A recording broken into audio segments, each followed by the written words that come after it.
বাচ্চাদের সাথে কিছু হলে বা বয়স্কদের সাথে কিছু হলে এটা আমাকে খুব খুব টাচ করে, খুব খারাপ লাগে। মন অনেক খারাপ, শরীরে অনেক খারাপ। বিগত এই ঘটনার জন্য আমি 2-3 দিন ধরে ঘুমাতে পারছি না। যেহেতু অ্যাওয়ার্ড শো, শিল্পীর জায়গা থেকে একটা দায়িত্ববোধ থাকে, সেই জায়গা থেকেই আসা। যদি নাচ গান বা অন্য কিছু হতো অবশ্যই করতাম না। শুধু অ্যাওয়ার্ডটা যদি পাই, রিসিভ করতে এসেছি, এতটুকুই। বাট সবকিছু মিলাই বলবো মন অনেক খারাপ। দেশের এই সিচুয়েশন আসলে আনএক্সপেক্টেড, খুবই মর্মাহত। নাটকে সিরিয়াল 3-4টার কাজ চলছে। গতকালকে পর্যন্ত শুটিং করেছি।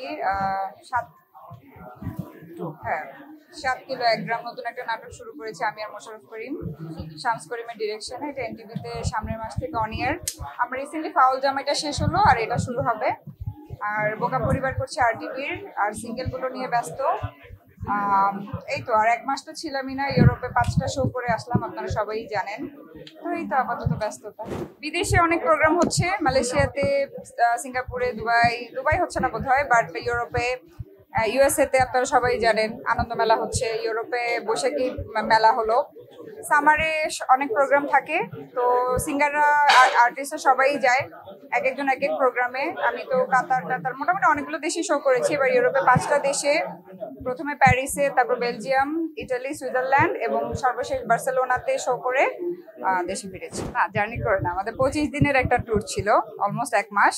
তো আমরা টাইম নিয়েই আমাদের একদিন শো ছিল, বাকি দিন আমরা ঘুরে টুরে মোটামুটি 7টা দেশ ভিজিট করে খুব সুন্দরভাবে আমরা শোগুলো করেছি। এবং আমি খুবই অবাক যে দেশের বাইরের মানুষরা আমাদের কাজ এত দেখে এবং এত ফ্যান তারা আমাদের, এবং এত বাঙালি কমিউনিটি যারা আছেন তারা এত ভালো, এত আন্তরিক আমাদেরকে। আমরা দাওয়াত খেতে খেতে পাগল হয়ে গেছি, ওয়েট বেড়ে গেছে দাওয়াত খেতে খেতে। প্রতিদিন এই বাসায় ওই বাসায়, ভাবিদের বাসায় দাওয়াত, মজার মজার সব খাওয়া দাওয়া, তাদের আতিথেয়তায় আমি আসলেই মুগ্ধ। এবং তারা আমাদের কাজ দেখে।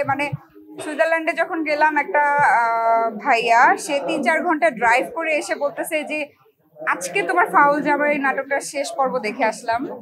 অনেক ভালো লাগে এই যখন এই অ্যাপ্রিসিয়েশন গুলা পাই, তারা আমাদের কাজগুলো দেখে, আর তাদের আতিথেয়তা কি বলবো। এবং প্রোগ্রামগুলোতে এত মানুষ, এত পরিমাণ বাঙালি, প্রতিটা প্রোগ্রামে 7,000 10,000 করে দর্শক। খুব ভালো লেগেছে, মনে হয়েছে যে দেশের বাইরে এক টুকরা বাংলাদেশ খুঁজে পেয়েছি। তো খুব এনজয় করেছি এবং অনেক ভালো ছিল। না, একদমই না, আর্টিস্ট তো অনেক আছে, কেন ঘাটতি পড়ে? সবাই তো যাওয়া আসার মধ্যেই আছে। আর অনেক আর্টিস্ট আছে, ভালো ভালো অনেক সিঙ্গার্স আছে, সবাই মিলেছিলেই তো কাজ করছে। আর এখন দেশের যে পরিস্থিতি, এটাতে মানুষের আসলে শিল্পীদের মনের অবস্থা খুব একটা ভালো না। তো এই তো, বাট কমিটমেন্টের জায়গা থেকে তো যেতে হয়, করতে হয়। আর হয় কি, এই জুন জুলাইতে প্রচুর শো গুলো হয়, এই কারণে আর্টিস্টরা বেশি দেশের বাইরে যায়।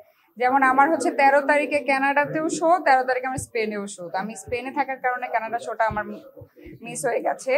আনন্দমেলা যাওয়ার কথা ছিল, সেটাও মিস হয়ে গেছে। তো আরো 2টা ছিল, একটা ইউএসএ তে, একটা কানাডাতে। ওই 2টা আমি যেতেই পারিনি ইউরোপের কারণে। সেই তো, বাট শোগুলো ভালো লাগে, কাজের কারণে দেশের বাইরে শো করতে যাওয়া। দেশের বাইরে প্রবাসী ভাইয়েরা, রেমিটেন্স যোদ্ধারা যারা থাকেন, আমাদের দেশের জন্য যারা প্রতিনিয়ত কাজ করে যাচ্ছেন, তাদের জন্য কিছু একটা করতে পারা আসলেই অনেক গর্বের ব্যাপার। বাচ্চাদের সাথে কিছু হলে বা বয়স্কদের সাথে কিছু হলে এটা আমাকে খুব খুব টাচ করে, খুব খারাপ লাগে। মন অনেক খারাপ, শরীরে অনেক খারাপ। বিগত এই ঘটনার জন্য আমি 2-3 দিন ধরে ঘুমাতে পারছি না। যেহেতু অ্যাওয়ার্ড শো, শিল্পীর জায়গা থেকে একটা দায়িত্ববোধ থাকে, সেই জায়গা থেকেই আসা। যদি নাচ গান বা অন্য কিছু হতো অবশ্যই করতাম না। শুধু অ্যাওয়ার্ডটা যদি পাই, রিসিভ করতে এসেছি, এতটুকুই। বাট সবকিছু মিলাই বলবো মন অনেক খারাপ। দেশের এই সিচুয়েশন আসলে আনএক্সপেক্টেড, খুবই মর্মাহত। এমন কোনো ভাষা আমার মনে হয় এই পৃথিবীতে নাই তাদেরকে সান্ত্বনা দেওয়ার মতো। কিছু কিছু পরিবারের আমি দেখলাম যে দুইটা বাচ্চাই একদম মারা গেছে। আমি না ট্রমাটাইজ, আমি ইউটিউব ফেসবুকে ঢুকতে পারছি না। কেমনে সম্ভব? একটা বাচ্চার কিছু হলে বাবা মার পক্ষে, এবং আমি দেখেছি যে লাশের পরিমাণ বলা যাচ্ছে না। আমি দেখছি যে বাচ্চা কাচ্চাকে খুঁজে পাচ্ছে না। আচ্ছা, মারা গেছে, এটা একটা অ্যাক্সিডেন্ট। বাবা মারা তো তার বাচ্চার লাশটা তো ডিজার্ভ করে, সেটা তো দেওয়া উচিত তাদেরকে বুঝিয়ে, আমার মনে হয়। এবং আমার মনে হয় যে এটার একটা সুষ্ঠু তদন্ত করা দরকার, যে আসলে কি ফলটা পাইলটের ছিল, আসলে কি ফলটা প্লেনের ছিল, প্লেনের কোনো প্রবলেম ছিল, তাহলে এই প্লেনগুলো কেন আমাদের দেশে চলবে? এই পাইলটটার কোনো ভুল ছিল কি?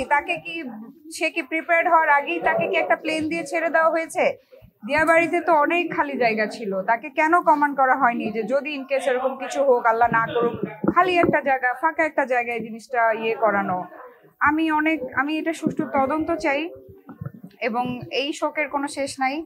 বাচ্চাগুলা মানে নিরপরাধ বাচ্চাগুলো, মানে কালকে আজকে আমরা মানে আমাদের কালকে বাচ্চাদেরকে স্কুলে পাঠায়ও বাবা মারা টেনশন ফ্রি থাকবে না যে আদৌ আমার বাচ্চাটা সেফলি বাসায় ফিরতে পারবে কিনা।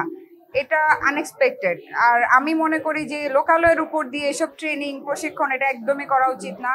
এবং আমাদের যে এয়ারপোর্ট আছে সেটাও একদম উত্তরার কাছে, নিকুঞ্জর কাছে, আমাদের দিয়াবাড়ির ডিউজেস এর কাছে, এটা তো খুবই ডেঞ্জারাস।